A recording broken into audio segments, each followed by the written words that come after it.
One. Hey, how's it going, everyone? We're here at another session, or what do we call it? A session? I guess a session. A round table of different stuff going on here at the Dragon's Lair. Welcome to the page. I know we're a little behind, but we're getting all caught up now, so we decided to shoot a bunch today. And earlier we talked about some different things. We did unboxings. We did a video with Mike here talking about what got him into comics. And we had some people here, some customers of ours, some old friends, and just want to talk about what got them into comic books. Was it a TV show? Was it a certain comic book? Was it a girl? No, that wasn't it, because we know girls at the time didn't get into comic books, let's be honest. So at least my time, there were no girls who wanted comics. They thought you were a freaking nerd. Hey, nerds are great now, aren't Yeah, they? exactly. Now they're cool. Now they're cool. They're pretty great. So, well, his time were good. Now we're ours. So, we're doing this like off the cuff. The camera lady, the director, who is my daughter, she says, "Do you have a script?" And she knows me. She should know, but I don't have a script. But we should have a script next time, because I'm better doing stuff off the cuff, or at least I think I am. So we're going to talk to all these friends here, what kind of got them off. Nick, you just got to be smiling. You got to be a little bit more happy about this. Nick is the oldest of all of us. It's not a bad thing. It's just he's had more experience when it comes to comic books and the stuff that came out like Turok and all that old stuff that we're not, well, these guys aren't used to. I know something, but you even say stuff, I'm like, what is that?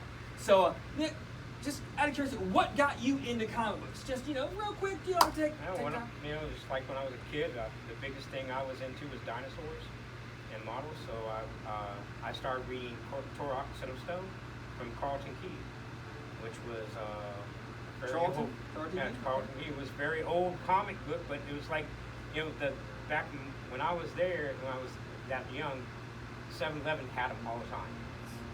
The big old racks. Yeah, spinner racks. So you got a drink, a candy bar, and a comic book, and you're happy. Ah, so there was no video game stuff, Nope. no phones, nothing like that. Nope.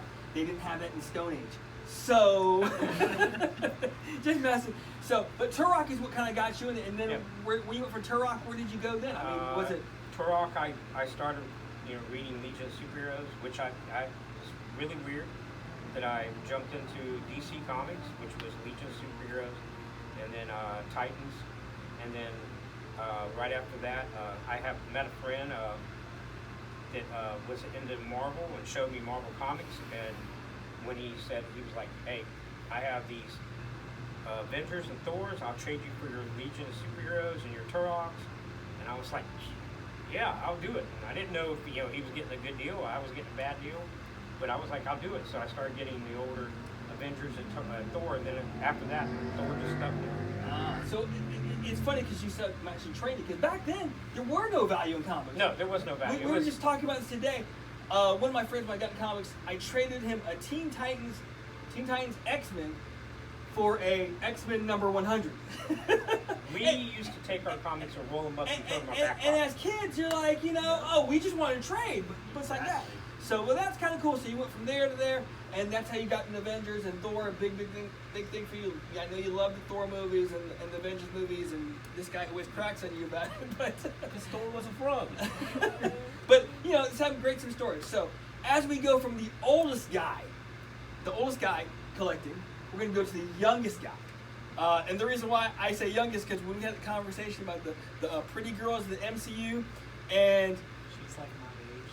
yes, he brings up what's her name? What's her name? Zendaya. Oh, Zendaya.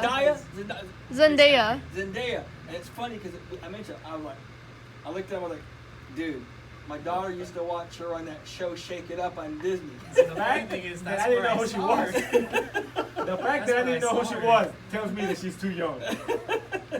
So, how did you get started? This is Ramon, by the way. Ramon, how did you get started collecting?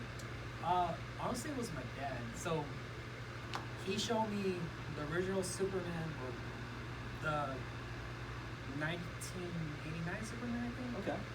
Superman 2, and Batman 1989. The movies. Yes, gotcha. the movies. So that's what got me into superheroes and everything.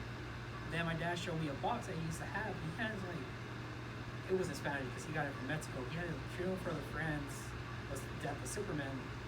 I thought that was so so cool. That's like my favorite line of Superman. I was like, man, tried collecting. There's hardly any comics there. So whenever my dad used to go somewhere with me, we'll look for them. We'll find screw around comics, Superman or Batman. And that's what got me into it. That's cool. So what's your favorite hero now? Oh, Batman, all the way. I couldn't be Batman because my dad was Batman, and so I had to be Superman. Ah, so Yeah. you think you're Robin? You get your Robin? No. It was either Batman or nothing. Well, that's cool. Well, we know you love Batman. I know you love the Joker especially. Yeah. And we got Sal. We got Sal here. Sal, I know he's been a customer for a long time. I mean, a very long time. And you know, how did you get into comics? How did you? Well, when I first started reading comics, the first comic I ever read was just the adaptation of cartoons. I was a big cartoon fan, like every day, never missed my Saturday morning cartoons. So at the And time, kids, I know you don't know what that is. Yeah. They were actually cartoons on Saturdays. Only Saturdays. On Saturdays. Only Saturday, And, yeah. and On after Saturday. school and before school. that was the only But kind of Saturday from 6 to like 11. Yes. It was And awesome. you get your bowl of cereal, and you just watch, and you're in a zone. Like, this was the 80s, you know, this is what you did. There was no binge watching. There There was was no no Netflix. There was no Yeah. channel. If you didn't watch it on Saturday, you gotta wait till Saturday. None of that Cartoon Cartoon Network. Network, none of that stuff. If you didn't catch it that day, you'll never see it again. Nope. You're exactly Because right. this is before VHS. If you don't see Yeah. it, good luck. You know, your friends will say, hey, did you watch Transformers? You missed the episode, you never seen it. You can't have a conversation. So I started with cartoons, and my favorite cartoon at the time was Robotech. Ah, yeah. And then Comico put out Robotech comics. Gotcha. So that's how I started reading comics in San Diego, California. From California. I read all the Robotechs all the time. Like, dude. Right. California, bro. Right, bro. Right. So later on, my family moved, and I moved to Nebraska. Don't ask why. Hey, yeah, it's couch crap. But I moved to Nebraska, and my dad introduced me to his best friend's son. And we became friends or whatever. One day we were at his grandma's house, and he pulls out this comic, and he handed it to me, and it was Uncanny X-Men 205. So I had never ever seen anything like this before. I saw Barry Windsor Smith's, Weapon X, Wolverine laying there with all these things in it and stuff. And I said, "What is this?" And he said, "Man, you don't know who the X-Men are?" And like from that point, I was a huge superhero fan, and I mean, went to Spider-Man after that. You know, when the industry crashed in the 90s, I stopped reading for a long time because of the gimmicks with the covers. foils, Yep. covers, and Die all the cuts. good artists went to Image, Yep. and then Image died. So, I stopped reading comics for a long time, but when I moved back here, I moved here in 2010 from Japan, I met Bernie, started getting back into comics again. So here I am, Now he's collecting Barbies. That's his big thing. And Barbie, hey, Barbie guy. hey, some Barbies are worth a lot of money, you believe it or not. Oh, you know what? You know why that one was worth $18? What was that? John Romita Sr. Really? is the artist. So to give the story, I got some collection in the other day, and there were Barbies in this thing. And my friend who brought them to me goes, these are worth money. I'm like, Barbies. He goes, Barbie. but they're hard. And then I pull them out, and Sal's like, I'm like, Barbie comic books, I'm not like, Barbie whoa. dolls. yes, Barbie comics. comic book. I don't have any dolls. That's weird. I don't have any dolls. Let's just draw the line here. That's weird. So Comics. he's like, That's like, how much you want? how much you over them? And I didn't know, so I looked them up, and he's like, dang. He's like, I just started going, holy crap. And he's like, dang, I shouldn't have told him. Yeah. But I gave him a deal on. The one I did get a deal with the They're number rare. one, Yeah. but then that one never needed. But Yeah. I was shocked. I mean, I was a comic store. I didn't know Barbie comics were that scarce, but they get They to be. are. So Amanda Connor, she started there, and Yeah. a lot of artists started in Barbie. it's actually pretty cool. But they only have Barbie comics. But you'll now forever be known as Sal Barbie Bryant. Yeah. That's my story, guys. All right, so now we got Chris. I've known Chris for a while, gotten to know him a little bit over the last few months because of COVID and stuff like that. Not because we're like being quarantined together, but he's been to get out. Chris was Pretty close to quarantining together, though. yes, I guess Chris was the teacher of my daughter's brother. I show you that. So when I was raising Stefan, Chris was the teacher, and he'd come in and pop in. And I'll be honest with you, I see faces and I'll remember, but if I don't, I say, hey, what's up, bro? how's it going? That's it. That's it. But then after a while, you get to see him over and over, and then you go, oh yeah, that's the guy that was the teacher of stuff on. So the more and more he came in, the more it hit Dominic who he was. So we started talking like the last couple months when more collecting scene came on, and just getting to know him. It's been a real honor. But yeah, and how did you start getting the comics? Well, I lived in a dirt road. And when you live on a dirt road in Michigan, in rural Michigan, there's nothing to do. Nothing. So it was really cool because we moved from a city that had nothing to do, because it was a place where older folks lived. There was nothing there unless you wanted to go clothes shopping or something, nothing to do. So we moved out in the country. Well, it made me move schools into a little village named Britain. We have 700 people there. Yeah, I live in the dirt road. That's like stories of Nick in his West Virginia. It was super fun. It really was. But the cool thing was there was a little place called McKinney's, and he sold collectibles, beer cans, coins, comic books, sports cards, stamps, everything. But you also went in there after school and got your candy bar and your glass bottle of Mountain Dew. And he had two Dynamic Forces autographed books that always sat right above there with a little pin on it. And one day I finally had enough money. I had a job and I could start doing what I wanted to do instead of what my parents told me I had to do. And I went up there and I bought them. And one was the die-cut Sabretooth, and another one was a Todd McFarlane autographed Spider-Man. I had no idea that it was going to be great, and I sold it one day. Yeah, I know. Same feeling, but it happens in life. But it was what started me. But honestly, Superman movies, one of my favorite things to do with my family. Definitely an awesome thing that we enjoy. I could watch it over and over and over again because that's all there was to do. Yeah, for sure. Because I mean, superhero movies back then were just not a dime a dozen like they are today. Right. They were like every 5 or 6 years. It was hard to get a movie. Yeah, and it's funny because when we talk about the movie stuff, it's funny because now people, the bar is so high. It's like this. And if it's not good, they're like, oh, it's horrible. Like my friend over here didn't like Harley Quinn. I loved Harley Quinn. He loved Harley Quinn. But there is somebody over here who hated it. But see, that movie was trash. It's because it's the bar. The bar is set so high. But to each their own. Everybody likes stuff. You never even saw the movie. You didn't even Harley Quinn fan. He couldn't wake up. Oh, but but you think about it, Superman was Christopher Reeve, and they had it. Oh, yeah. We all related to him, even when he got paralyzed. Yep. It was a devastating national event. Superman, it was crazy. Superman, of all people, he's the one that's got to get paralyzed. It's over. And it was really interesting. It really captivated the whole world.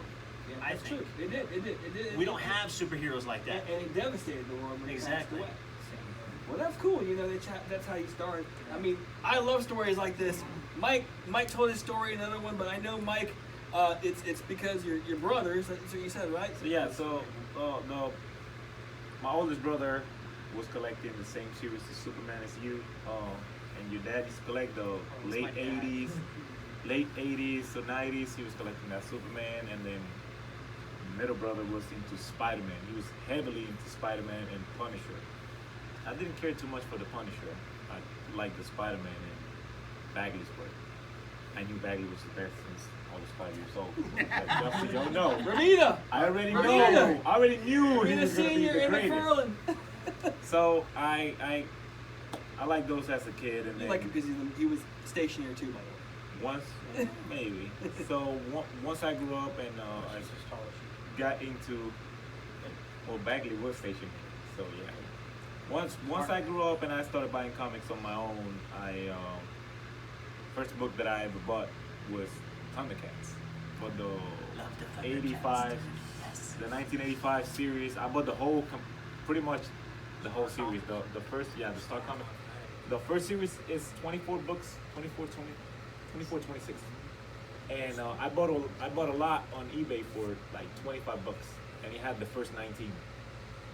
So I was like, I cannot pass this deal. I need to buy this. So I bought it, and then I read it.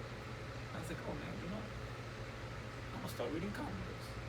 And then I walked into the flea market, and there was a comic book shop inside the flea market, and I picked up a few books in there, and then I kind of, you know, started talking to the guys around, and then I discovered this place, and has taken my money ever since.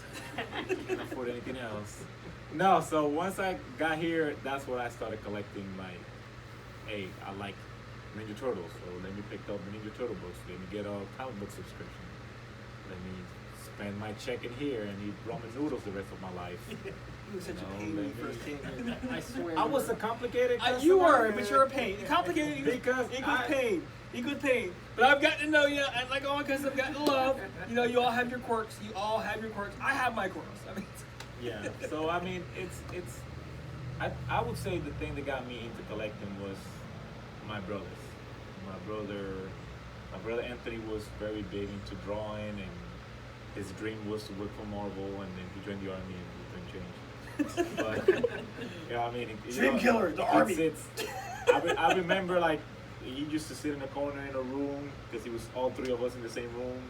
So he had his little corner with his books all spread open, and he used to trace them or just look and draw. And he had like 6 different comics that he was trying to publish, and you know, kids think about random stuff like that. And that's what got me. My brothers, seeing how my brothers were kind of motivated into the comic books, and here I am. I got a way bigger collection than they ever did.